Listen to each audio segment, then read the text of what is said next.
বাসায়, ছেলেটা যাইতে দেরি করলো, এই কারণে ওষুধটা খাওয়া হয়নি। রুটি খাওয়া হয়ে গেছে। এমন সময় 2-3 করে ঘরে ঢুকলো, বিশাল বিশাল চেহারা, তাদের কাছে কিছু আছে, অস্ত্র বোঝা যায়।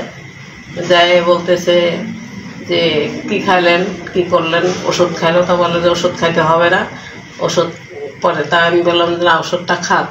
ওষুধ খাইলো। যে আমি বললাম তোমরা কোথায় নিয়ে যাবে, চলেন চলেন, হাত দিয়ে টানাটানি করতেছে। আমি এত অনুরোধ করতেছি বাবা নিয়ে যাও না, স্বাস্থ্য খুব খারাপ, মানে কোনো রকম করে হাঁটতে পারে না। এইভাবে আমি অনেক অনুরোধ করলাম। তারা 1-2-4 করতে করতে বিশাল বিশাল চেহারা, তাদের কাছে অস্ত্র আছে বোঝা যায়।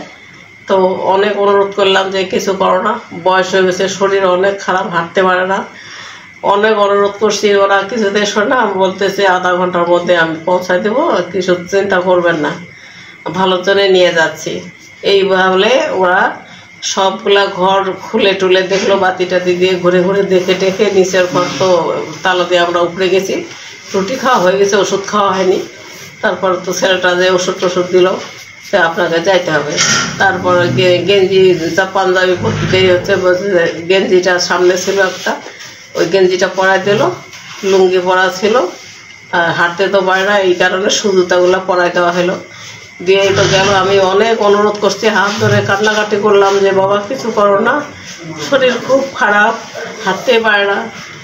সে তো কিছু অপরাধ করে নেই, কিছু লুটপাট করে নেই, কোনো টাকা জমা করে। আমি এই সমস্ত কথা অনেক বলছি যে সে তো দুর্নীতি কিছু করে নাই, সবাইকে উপকার করছে। কেন তোমরা কোথায় নিয়ে যাচ্ছ বলো, যে এইখানে নিয়ে যাচ্ছি, আসবে এই আধা ঘন্টার মধ্যে আমরা দিয়ে যাব।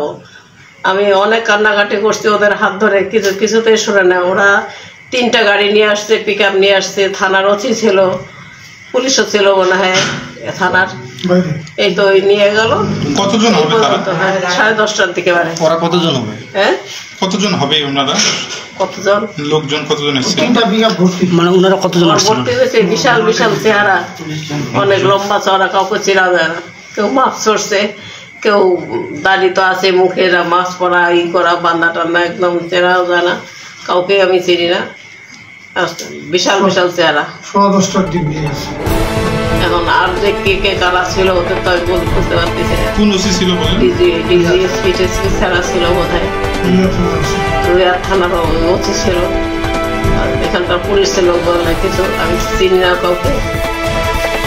সব ঢাকার লোক মনে হয়। 3টা গাড়ি, পিক আপ বোধ হয় 2-3টা। বললো যে, আমাকে বললো যে একটা ছেলে দেন।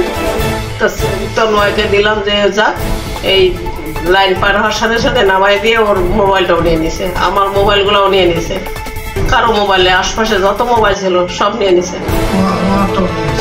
এত অনুরোধ করলাম যে বাবা বয়স হয়েছে, হাঁটতে পারে না, খুব অসুস্থ, সত্যিকারের অসুস্থ। হ্যাঁ, আমি অনেক কান্নাকাটি করলাম ওদের হাত ধরে, কিছুতে ওরা শুনলো না। বলছে ভালো ধরে নিয়ে যাচ্ছি, আপনি চিন্তা করবেন না, আমরা আধা ঘন্টার মধ্যে দিয়ে যাবো। কোথায় নিয়ে গেছে এটা বলছে? কোথায় নিয়ে গেছে বললো না তো, এটা বলেনি। না পরিচয় কোনো দিছে কি যে আমরা ঢাকা থেকে এসেছি বা ঠাকুরগা থেকে এসেছি? ঢাকা থেকে এসছে না ঠাকুরগা থেকে এসছে কি বলছে? কিছু বলেনি। জিজ্ঞাসা তো করি নাই যে কোথা থেকে আসছে তোমরা, কে, কিছু বলে না।